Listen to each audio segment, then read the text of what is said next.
me in my ear when it's live. Yep.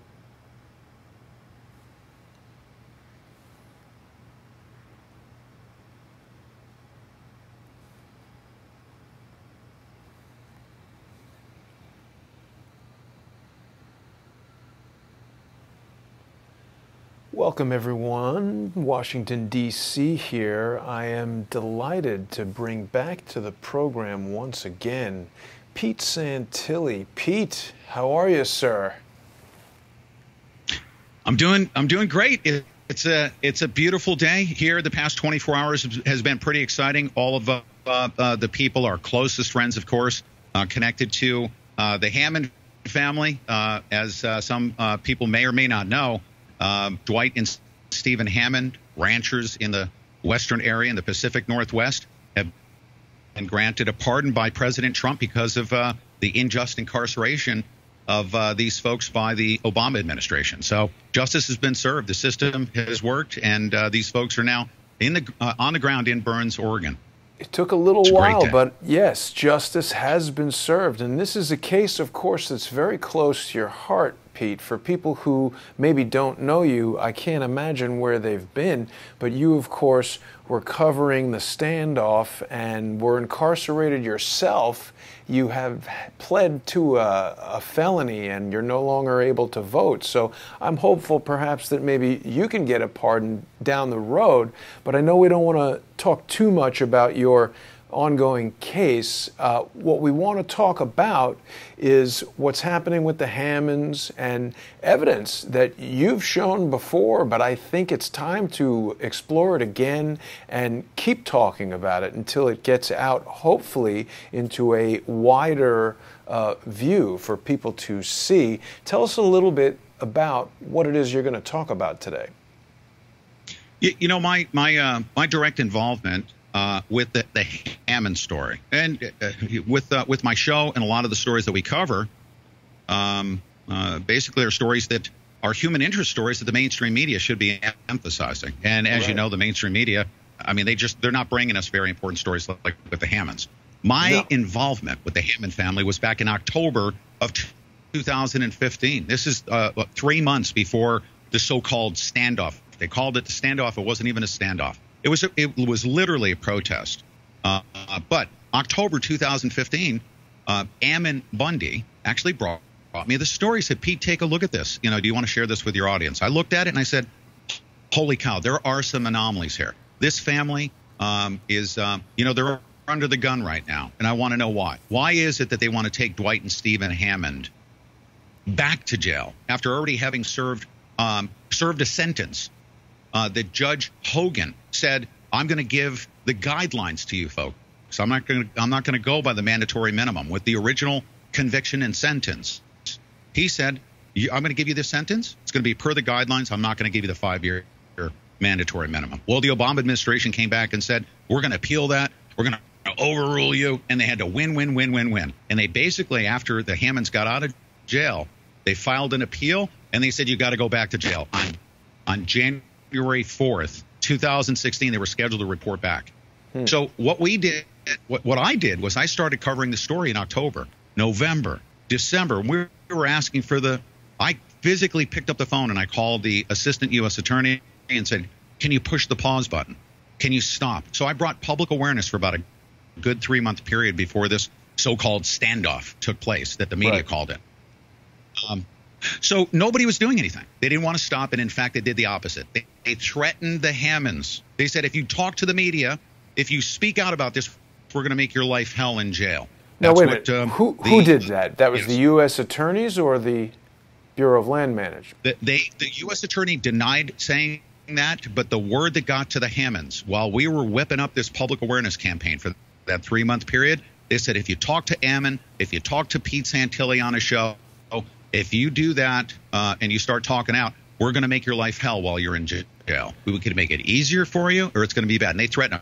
How do I know? And by the way, I have all this documented. I spoke to Dwight Hammond himself. So let me pause you for a second. I needed to hear. Why did the U.S. attorneys not want Dwight or Stephen Hammond to speak to Ammon Bundy?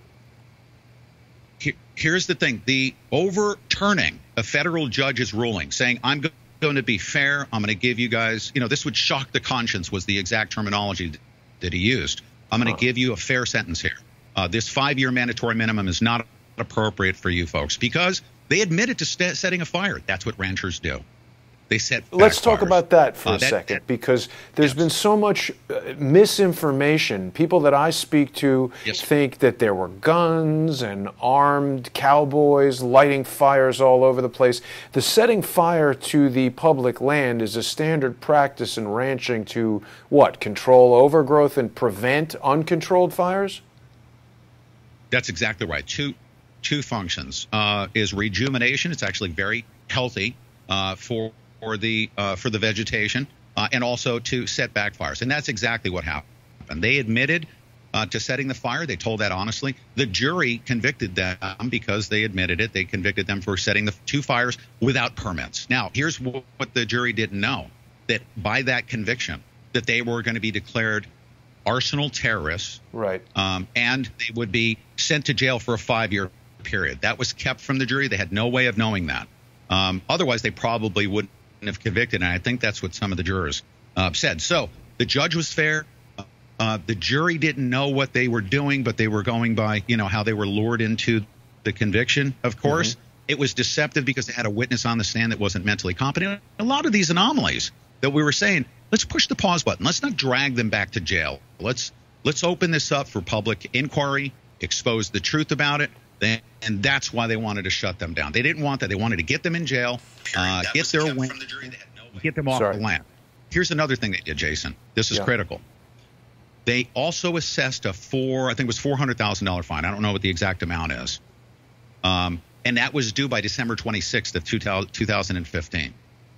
And they said if you can't pay it, the BLM has first right of refusal on getting that land. To seize the land. So they set themselves up to seize the land. They wanted the water. There's a lithium vein out there. Not a lot of uranium on that particular ranch, but in the southeastern portion of Oregon, there's quite a bit of uranium.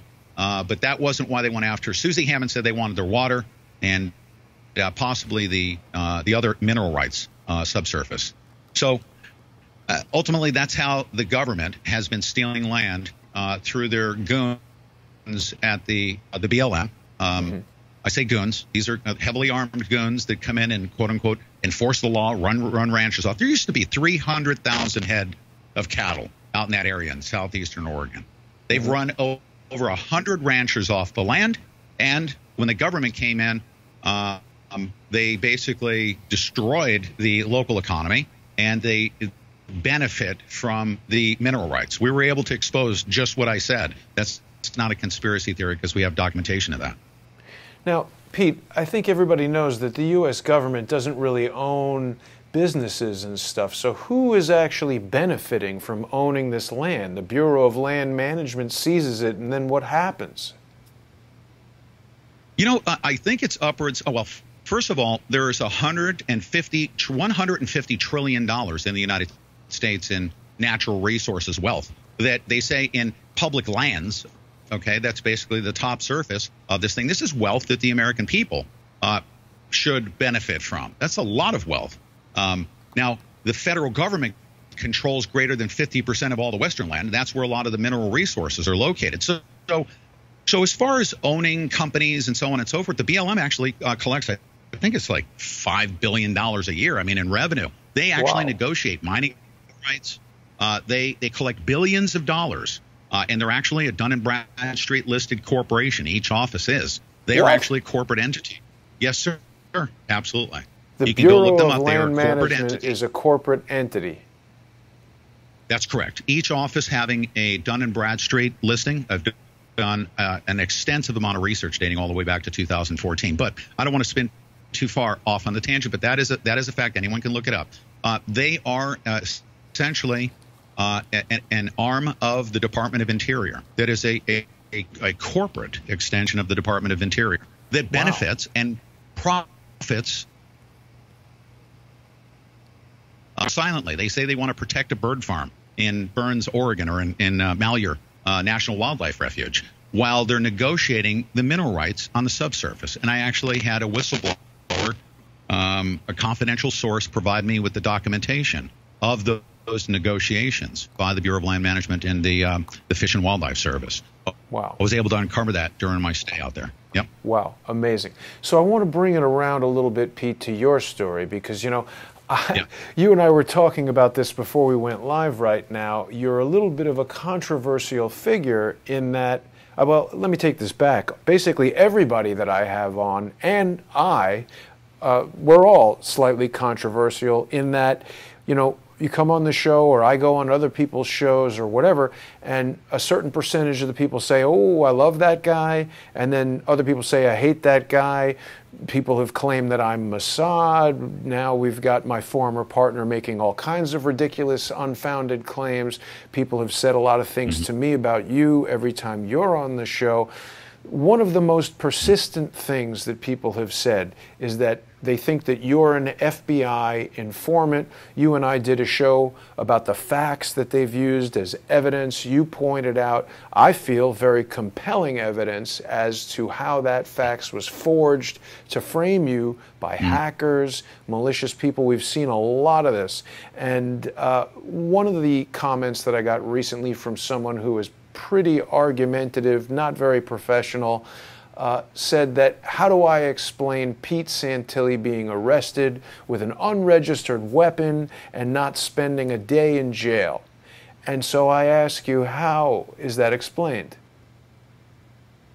Oh, I did. As a matter of fact, this was actually involved, or this was attached to the quote-unquote the investigation, because I was starting to broadcast in October of 2015. I was attached to this potential protest for the Hammonds on December 19th, just before we were supposed to leave for Oregon to go to a protest and cover that protest. Right. I was actually pulled over.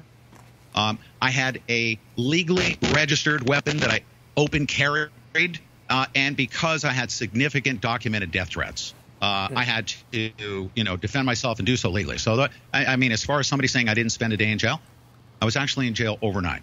I did spend time in jail. They let me go. They didn't bring any charges against me because essentially the police chief, anybody can go to Newtown and contact the police chief. He actually went to bat for me with the grand jury and said, this guy's more qualified to handle weaponry, especially with his military experience. And all he did was just technically, as far as transporting a weapon, he just needs to get training for concealed carry or whatever it is. So they didn't bring an indictment. But I also suspect, because he was in contact with the Department of Homeland Security, they had me listed as a domestic terrorist. The sheriff was. I verified that. The police chief in Newtown little township, was on the phone when I was in the back of his vehicle. He was talking to Homeland Security. They had me listed as a domestic terrorist, and he went in front of the cameras, in front of the press, and said, well, it was a mistake. We had some misidentity. I actually did spend 1 day in jail, but they said that's why they pulled me over, because of misidentification. But the important factor here is that it was not an unregistered gun. You were legally licensed to carry this weapon, correct? Absolutely. Yeah. Absolutely. It was registered to me. Absolutely. So one of the reasons I've become so interested in your story, and you and I are becoming friends, I love having you on the show, because, see, we need to talk about these things. We can't just have people on the internet putting out false information, defaming you, sort of characterizing you as something that you're not, and using that to just smear you all over the internet, spread around fake news, particularly not when you are sitting on a report that is so explosive that I think we have to get into it right now. Let's talk about the information that you discovered relative to uranium-1. Oh, sorry. Before we open up, and I'm sorry to interrupt you, I apologize, but before we open up with that, I have no problem with all that. In fact, I understood where a lot of this stuff comes from on the internet. The FBI, during my trial, and we'll talk about what led up to the trial, admitted they had over 1,000 online covert investigators that grab all of this minutia and all this information to attack somebody like me that will not be deterred from exposing the fact that the government is trying to steal as much of the $150 trillion in natural resources wealth, and Hillary Clinton is connected to that, and they're going after ranchers. So there's a reason why they do this. It's an organized effort, and I'll give you an example.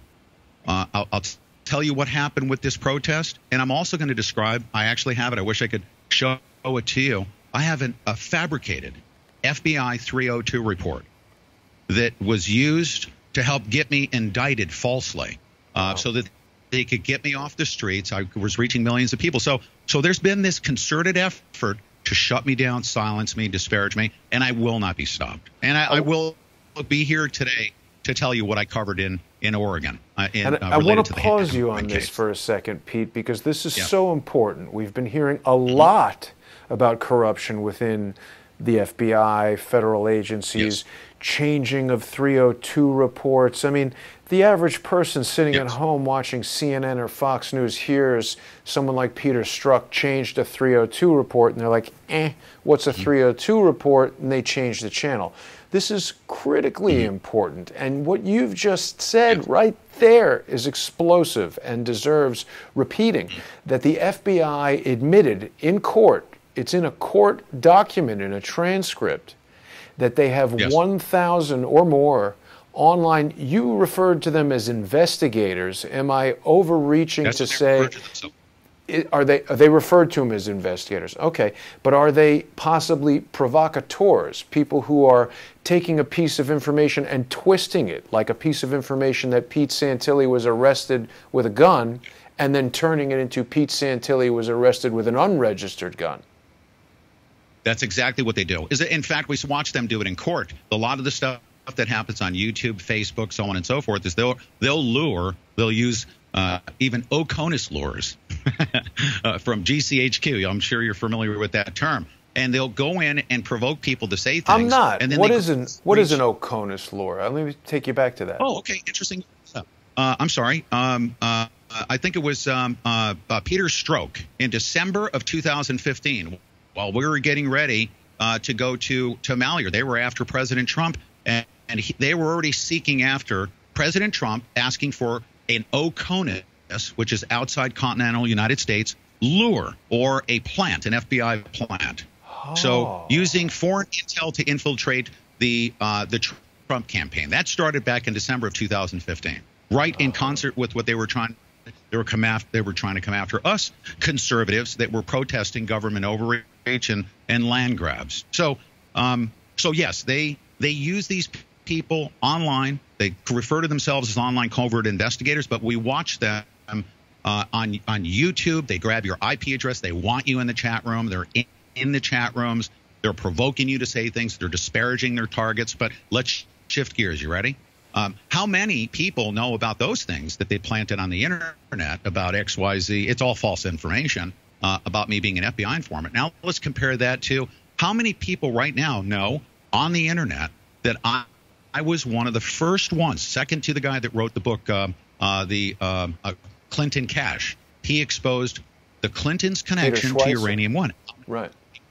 How many people know that Pete Santilli on January 25th did an emergency broadcast with Jeff Rentz? And I said at the time that I discovered I tracked $130 million to the Clinton Foundation. How many people knew that I exposed that? How many people knew that I posted the Hammond legal file and reported on Clinton's connection to uranium-1? And within 10 hours after that posting and broadcast, I was in handcuffs.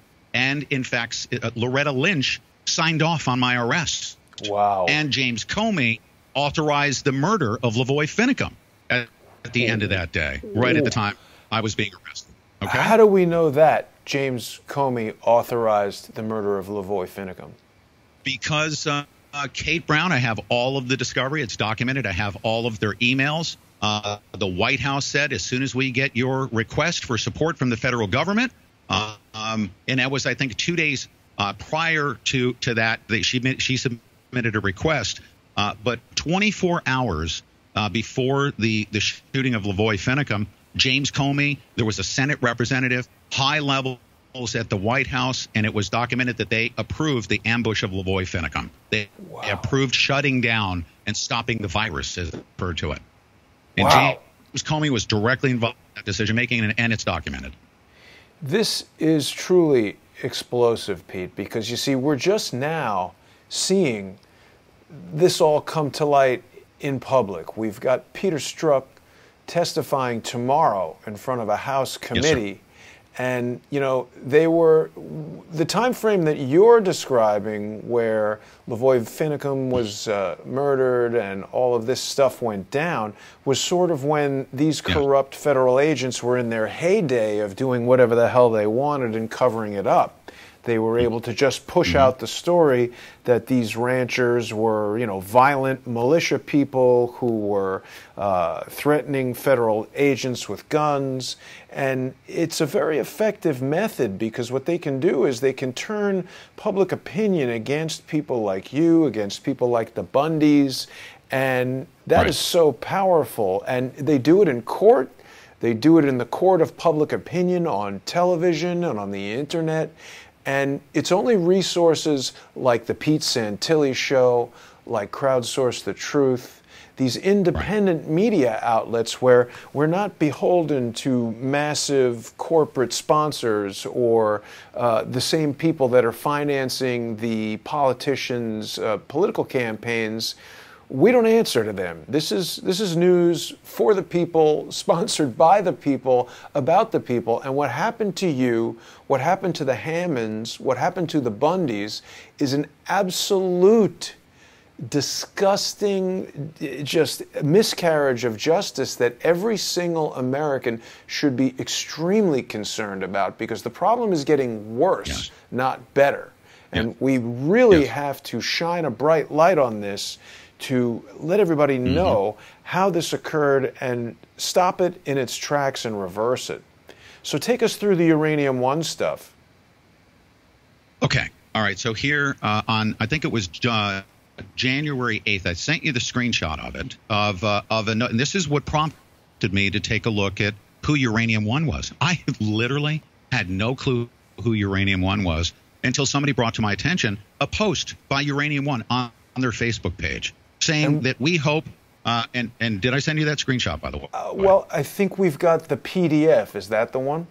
There should be a PDF with that screenshot. It was January 8th of 2016. I'm like, who is this Uranium-1? And why are they advocating for the sheriff because of their development plans?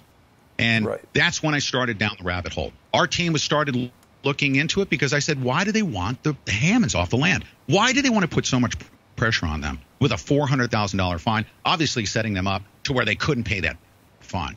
Their fine was actually paid. A corporation came in and helped them out. A lot of people came to bring public awareness to their story. And Ammon Bundy brought public awareness. There it is right there. Yep. That's what set me off on Uranium-1. That post, and it was on social media, documented.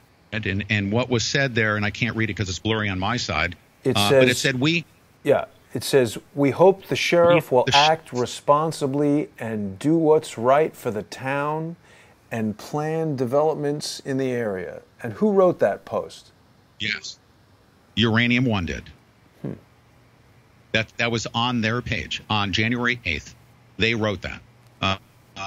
We screenshotted it. We started investigating. Now, let me. I'm going to bring us up to speed here, okay?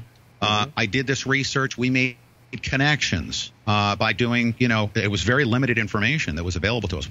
We made connections. People connected to Uranium-1 were donating. We discovered up to $130 million to the Clinton Foundation. Now, was there uranium on the Hammonds Ranch? Well, they had an interest. I found the link connecting Uranium-1 to the Bureau of Land Management. It was on the Department of Interior website. I was broadcasting these facts saying, you got Hillary Clinton. Obviously, she wants to get lots of ranchers off the land. She wants to use military force like she's using right now, her and the Obama administration, to come point guns at people that are wearing camouflage. Right. Now, sir, guess what they were saying as I was reporting all this? The FBI, you know that they can just pick up the phone and say, we're going to put out, leaks, right, as we see them doing.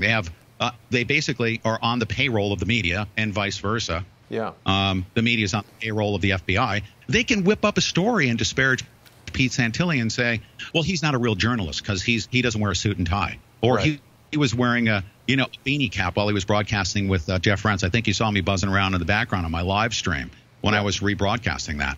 But we reported journalistically on January 26th when we exposed Hillary Clinton's connection We exposed the Hammond legal files. I published 600, I think it was 682 pages. Contained in there were the letters of them negotiating the mineral rights between the government and a law firm and a corporation, where the public wasn't aware. They're not aware that there's $150 trillion in natural resources wealth. They just say, oh, this is just public land. It's beautiful. They're national monuments. No, right. They want you to think of the warm and fuzzy Smokey the Bear out protecting, the trees, while they're negotiating for billions and billions of dollars in profits to, I don't know where the money goes, but it doesn't go to the American people, Jason. So we were exposing that. We're exposing the constitutional aspects. The ruling to take the Hammonds back to jail, even the judge said was a violation of the Eighth Amendment. He said, I'm going to rule this way. They shopped for a new judge, took it to the Ninth Circuit, and said, Hammonds, you need to go to jail on January 4th. Now, that protest on January 2nd, that went into a controversial realm where, Ammon Bundy said, from the Bundy Ranch, the Bundy family, because the Hammonds didn't want to participate in any further protest. They wanted to go to jail and just be compliant ranchers. They're very kind, warm, gentle people. So Ammon took a small group of 8 people to the Malheur National Wildlife Refuge and took it over. I did not go along with that. I'm not a lawbreaker. I never have been. And I told Ammon that. And when they did that, I refused to go. I heard they went to take over federal bills. Not what I do. I said, but I know you guys don't mean any harm to anybody. I don't believe that you deserve to be killed. They're going to come up here and kill you. And I said, Ammon, I'm not going to turn my back on you. I'm going to stay here. I know who you are because I knew him from, I became friends with him. I never conspired with him, never even knew he was going to go take over the refuge. And by the way, I had that on recording. That's what saved me going to trial on the eve of trial, that I had recordings of me saying in the background, what the hell is he doing? Taking over the refuge. And I indicated in that recording that I had no knowledge whatsoever as to what these guys were doing on January 2nd. And that's why they dismissed me from the case. But I said, Ammon, I'm going to cover this story. Now, how many people out there on the internet know that Pete Santilli, the journalist that was the second person to cover the Uranium One thing, to expose the Hammond legal files, to expose the prosecutorial misconduct, how many people know that? How many people also know that I live streamed an event? I was the first live streaming journalist to report on a major international news story for an entire month. How many people know that? They don't. They go hang out with FBI, covert, online, whatever it is, investigators as they call themselves, right. And they just take troll fodder from these COINTELPRO people, and that's what the internet people hear. They don't want you to know the good work that we did. That guess what it results in? It results in ultimately we were fighting for what happened today, and that is the exoneration of Dwight and Stephen Hammond because they were unjustly incarcerated. Because the end result of what we were looking to do was to get the result that we got yesterday, and that was the pardon by President Trump. Or, we wanted the prosecutor to stop the process back then. Right. But it's a good positive result we were shooting for then, and even to this day, I'm looking for there's good people in the FBI. There's good people in law enforcement. They don't want to be killing ranchers. They don't want to be participating in Hillary Clinton's land grabbing and pay-to-play schemes. They don't want to be part of that thing. So I'm here to also, with measure, say we need to end corruption. We need to end this seeking after ranchers in the western, the western lands particularly. We need to stop allowing the government to profit and maybe give some of that wealth to the states. Could you imagine how many schools, programs, and how many other social programs that those leftists want us to have with all that wealth from the natural resources in each respective state? Could you imagine that? So that's what I represent here. But I just gave you a lot of information here. I was a journalist. As soon as I was wrapped up into a conspiracy, I was arrested. They immediately started calling me a militant extremist, that I wasn't a journalist. The ACLU had to come in and say, he's a journalist. We have documentation of it. I was back on my heels. We had the mainstream media working in concert with the FBI, who literally fabricated 302 reports against me to get me off the street and stop reporting, who also lied about setting off provocative rounds that caused the death of Lavoy Finicum. A very corrupt Obama administration grabbed a bunch of peaceful protesters. They were peaceful protesters who, just because they had camouflage and guns, they brought a lot of public awareness to the Hammonds story, didn't they? Yeah, yeah. This is really important, Pete, because, like we're saying, this is the connections to everything that's going on right now in terms of the same FBI guys. I mean, these are a lot of the same people that were, of course, involved in the Las Vegas, October 1st Las Vegas shooting. It's a lot of the same FBI people that we're hearing about now who are testifying in front of House committees. And this is such a complex web that's been woven here that, we look at a small part of it, and what you're describing is just a part of it. But it's really fascinating how all these things are interconnected. And it's also, this is past year since I started Crowdsource the Truth. This has been a real educational process for me because, I've been reporting on similar types of things, corruption in the FBI, the Clinton Foundation, crimes of these various deep state operatives. And I've had a lot of trolls come at me who, the average person, when we don't know, when we don't hear these descriptions and these court admissions and things that you're telling us about, we just think these are immature morons who have nothing better to do but hang out on the internet and make stupid comments. But people need to be very cautious. These are dangerous people who are working in collusion. They're collaborating, large groups. You're describing over 1,000. Who knows how many it could be? Who knows how they operate and how they act? They could be very front-facing. So from what you're saying, Pete, you could even be describing YouTubers that people know. Yes, that's exactly right. Now, it's very sophisticated. Let me tell you what happened to me. I don't think I've mentioned this to you, or maybe I did mention it to you. There are people on. Yeah, no, I'm going to say it during the quote-unquote investigation. When I was indicted and incarcerated, they actually took one of a distant family members who has been disassociated from the family because extreme heavy addiction to opioids, meth, crack, whatever. They took this vulnerable person. This is typically an FBI informant that they consider to be the best qualified FBI informant, a family member, and actually had that person paid to record and steal stuff from us. This is absolutely amazing, but it's true. It's all documented. Paid in $1,000 in cash in an envelope, providing recordings. That person ended up stealing greater than $5,000 worth of our personal effects, having been inside, providing this information, subverting, and this same exact person is now online out there, having been disassociated for drug addiction, extreme drug addiction, very well documented, puts online as a paid FBI informant out disparaging me on YouTube. And we're just laughing. We're cracking up. We're like, could you the person? I think I know the person that you're talking about. Yeah, and we let it happen because I need to be able to come back and tell the story. Folks, independent media is the most important conduit of information to the American people. The mainstream media has been corrupted. Even when the Hammonds were released yesterday, there were reports out there on Yahoo. They were describing them as militant extremists. And this is Dwight and Stephen Hammond. And that couldn't be any further from the truth because they tried to attach the Hammonds to the takeover of the Malheur National Wildlife Refuge. And I'm here to tell you that they wanted no part of it. They didn't go to the Malheur Refuge. They went to jail. These are law-abiding citizens. They really, really are. They made a commitment to the government to turn themselves in. They weren't involved in the takeover of the refuge, but they want to attach the Hammonds to that. They're disparaging Trump for connecting him and pardoning these folks.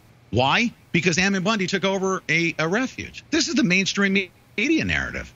The Oregonians specifically. That's one of the most leftist propaganda outlets. Okay. Now, in the mainstream media, the only thing that they can do, because we don't have the opportunity to go and disparage Anderson Cooper on CNN. We don't have access to drop messages on him, right? Right. But in independent media, it's the wild, wild west. And the FBI wants that. They want their COINTELPRO, GCHQ people in the threads disparaging the host, right? You're absolutely right, Pete. I mean, it makes total sense, you know. I mean, I've been saying this for a while. The people that I've been going after in terms of our investigative journalism, the people that Charles Ortel is going after, obviously, you know, Bill Clinton, Hillary Clinton aren't going to get on there and say, hey, Jason Goodman's a Mossad agent, because they have millions of dollars and they could be sued. But they pay some loser to drive around in a 2002 Honda Civic and come to my apartment building and threaten me and harass me, faceless people who are making videos of Chinese food and potatoes and waffle irons. They could say and do whatever they want.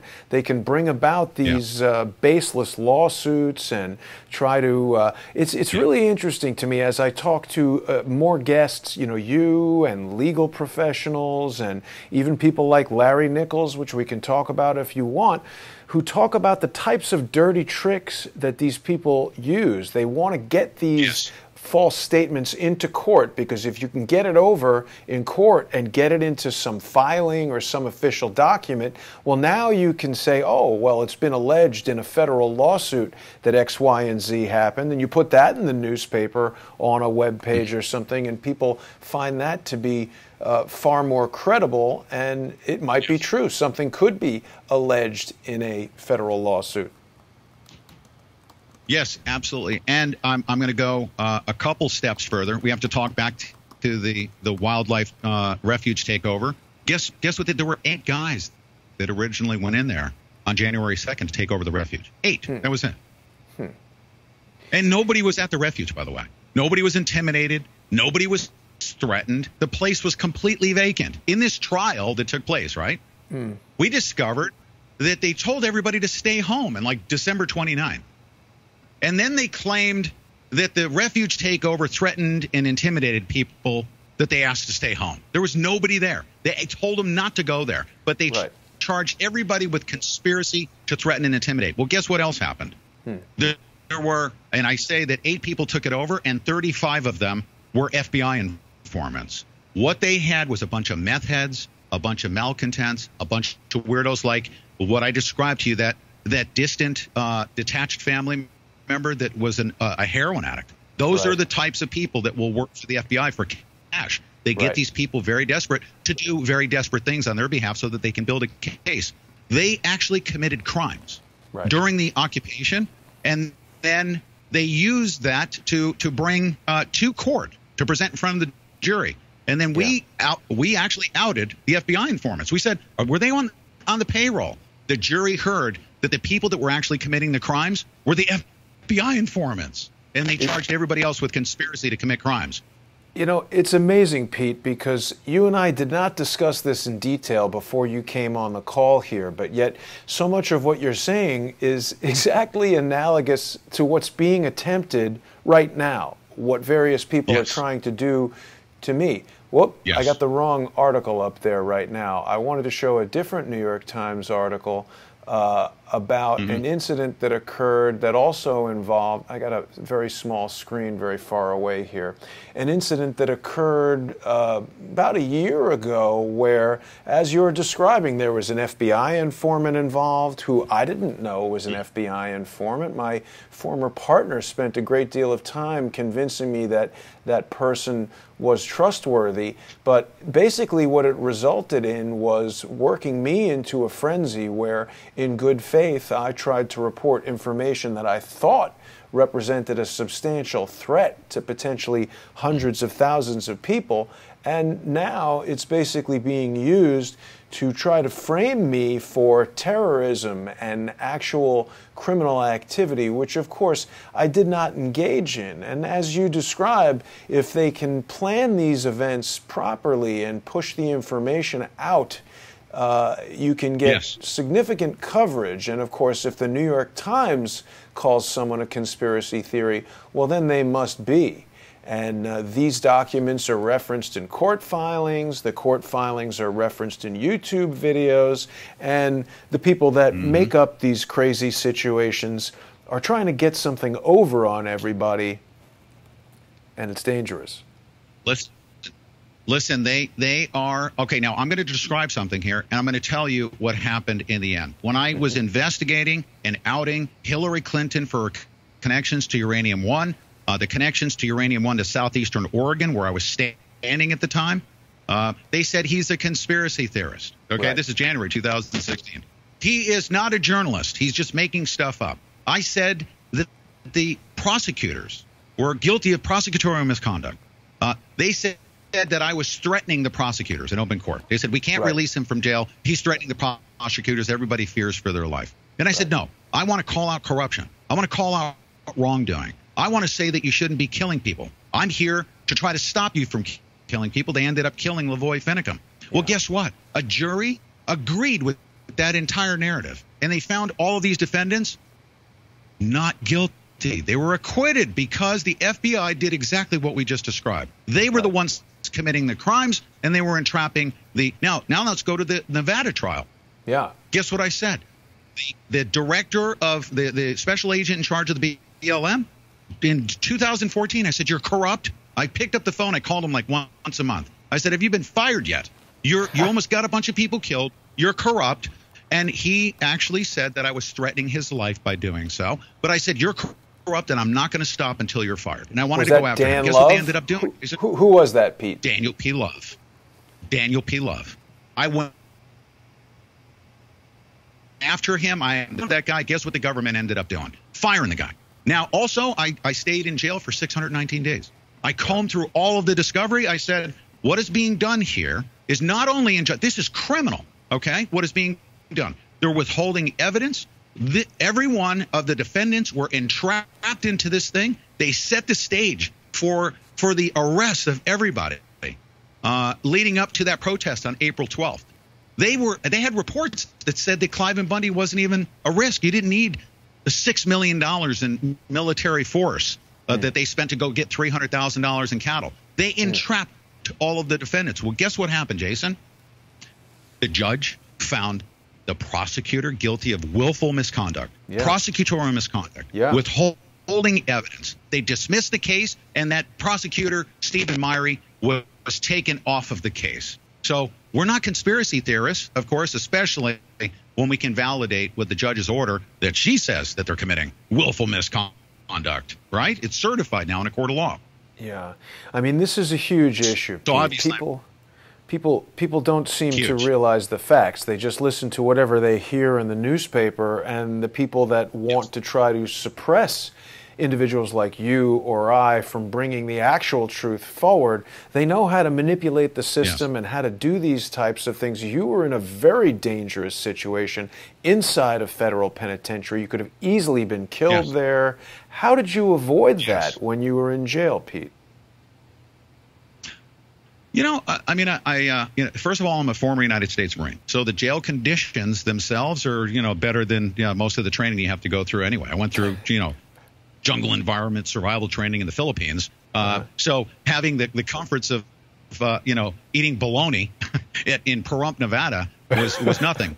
But psychologically, you can't throw me in the can and think you're going to break me down. I actually came out much stronger. The entire time I worked on my case. I was very, very aware of my surroundings. I was around a lot of criminals, and guess what? I'm a Christian man. I prayed with these men, okay, who were off drugs, and I could relate to them. And I aligned with good human beings, and they respected the Bundy defendants as more of like civil rights activists that were fighting on everybody's behalf. So we had a lot of respect inside the system. And we received a lot of protection, believe it or not, from those that wanted to bring us harm. So there were that elements as well that we had to skillfully negotiate, we'll say. Okay. Wow. It's amazing, Pete. Yes, I'm really absolutely. Pete, every time we talk, I gain more and more faith in you, and I'm proud to know you, man. You've been through a lot, And all the people that come up to try to tell me Pete Santilli did this, Pete Santilli is that, they don't have any credibility. They don't have any evidence to support what they say. I went and met with Vinny Eastwood, and I know that you weren't too thrilled about that, but I think in the end it was the right thing to do, because I wanted to give Vinny a fair chance to present his information, and I think everybody can watch that interview and see how he presented the information, how he presented himself, and I believe that at best Vinny is confused, and at worst he is deliberately trying to spread misinformation about you. Oh, well, it's actually happening because he's had people that I described earlier. And another thing you need for full disclosure, I am willing to confront, of course I don't want to. Let's say debate, not confront, not confront. We wanted to debate his evidence, and he refused. Debate, right, exactly. Confrontation I'm not going to do to our broader audience. I'm not going to do it on my show. But if anybody wants to speak to me, directly and have a debate about some of these issues that they've been misled. I'll even give Vinny the benefit of the doubt. He's been either misled or is willingly being misled. On that time when you went to visit him, you have to tell everybody he refused to debate with me, didn't he? He did. He violently refused. He absolutely refused. And I mean, that would have been over Skype. Yeah. Sorry. Say again? We have a bad connection, by the way. But I was I not willing to speak to him? I made myself available. I said, Jason, I'll address any question. Yes. Any question. When I brought it up to Vinny, he had a violent reaction at the very suggestion, and he absolutely did not want to do it at all. Yes. So I appreciate. Now, I watched some of the clips. Yeah, I watched some of the clips of that presentation. My overall analysis is I really think that a lot of people they've been a victim of this virtual reality thing. I mean, I really think that he's become so overly obsessed in this mission to, I don't know why, but I really think that it's now become a serious I'll say, I mean, I don't want to disparage him in this fashion. I call it internet illness. We'll call it that. You can't exclude me from your investigation and say that your investigation is definitive and try to persuade everybody. He's never once asked me to validate any of his allegations. Right, and he's become very obsessed, and he starts believing it, Well, so, that's just it. I think a lot of people watch YouTube and, just like they develop an affinity for a sports team or a particular actor who they don't really know, they're either Team Santilli or they're not Team Santilli, and maybe they like other things that Vinny stands for, so they like his information. They don't like the cut of your jib, so they believe what's said about them. There's a lot of people out there on the internet who don't like Jewish people, so when various people come on the show and say obviously ignorant things, some people, that resonates with them, and they want to dislike me for those reasons or dislike somebody else for whatever reason. And that's a shame. I am going to stand with you, Pete, and continue to fight for the truth and prevent these FBI informants and FBI employees and associates. I mean, there are so many people out there deliberately pushing obviously false stories, and we've identified some of them. The question that I don't quite have answered is why, in my case at least, are they doing that? I mean, I have vague ideas, but it's a very disturbing situation, and I'm going to keep doing shows about it to raise awareness. And I think we need to get some of these people put in jail to teach them not only a lesson, but other people who would endeavor to do this type of malicious character attack and destruction maybe have a second thought about it. Jason, this is the truth. I've talked to Deb Jordan myself. In the beginning, we didn't understand what was going on. Through these court cases, we now know that the government actually is directly involved in COINTELPRO campaigns. We've watched them pay for, the lowest level contacts, connected to our family. I mean, go pick a heroin addict to go pay $1,000 and then have them steal all of your personal belongings while you're in jail. This is the government, paid informant doing this. Right. We see their tactics. And I told Deb, I said, you know what? The stuff with, Vinnie Eastwood being just so rabidly obsessed. I mean, that guy would, he's just become so dangerous to his own well-being. But I said, one day we're going to be able to tell this story, and the stuff that's on the internet, okay, because it's so polluted with COINTELPRO stuff. Look at what they say about President Trump. Look at what they fabricated with the, to get FISA warrants. Look exactly at their capabilities when they want to go after somebody. So they want to go after President Trump because I believe he's protecting the people. I really do believe that. Look at, he pardoned the Hammonds. He's great, my guy right now. He was sought after with fabricated evidence. We're seeing it right now. Political bias. Pete Santilli was exposing. They don't want Americans to know that we have $150 trillion in wealth, that we could sell all of our natural resources and be very well off for multi-generations, obviously. We never have to work again, for that matter, right? They don't want the American people to know that they have access to that, and the states could actually control that wealth. When we're out there putting out the truth, and they need to suppress it, they use the full force of the government. They will even go so far as to kill Lavoy Finicum to stop that message. Do you know what Lavoy Finicum was on his way to do? Do you know why they stopped him and ambushed his convoy? I don't. Do you know this? Please tell me. Actually, they were armed. They were armed with laptops and PowerPoint projectors. They were going to give a public presentation in the adjacent county to tell them about what the power of the sheriff was and what they could do to take back the public lands and give it to the people of the state. They were en route to do that. The state governor, Kate Brown, guess what she referred to that as? She said that the virus was spreading. And I'm here to tell especially those that if you're on the opposing side of goodness and you're working for the government, it is a virus that will consume you. We will. It's a very beautiful virus. It's contagious, okay, and it will just eat you into out of existence. You will be gone. Marxism will be gone. I will expose you. It's going to take me a long time to describe what's happening here with COINTELPRO, the internet stuff, the disparagement. But ultimately let your viewers decide. Pete Santilli was a journalist covering a very important story. 10 hours later, he's put in handcuffs. Loretta Lynch signed off on my arrest warrant. And guess what else? When I was released, guess who took a week to sign off on my release? Rod Rosenstein. Oh. I waited for an Now, who in America deserves to be in jail when you're supposed to be released? For an extra week. Who would want to spend an extra week in jail? Rod Rosenstein sat on it for an entire week. These are the people that we've been dealing with these Bundy and Oregon cases. And Jason, if we could, because I know we're just a few minutes out here. Yeah. Let me bring this back around full circle. Please. I knew this and I conveyed this. I had we reached millions of people during that month when I was streaming.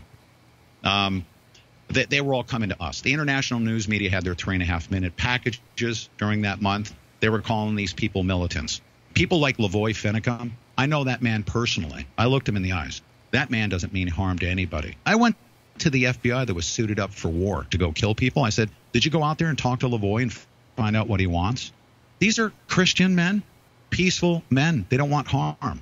They will defend themselves if you want to, right? I say I'll stand and fight. I don't even need a gun to do that. I'm saying I will stand and not be in fear of you shooting me. But they wanted to shoot and kill him. But right from the very beginning, Dwight and Stephen Hammond, they didn't deserve the unjust re-incarceration.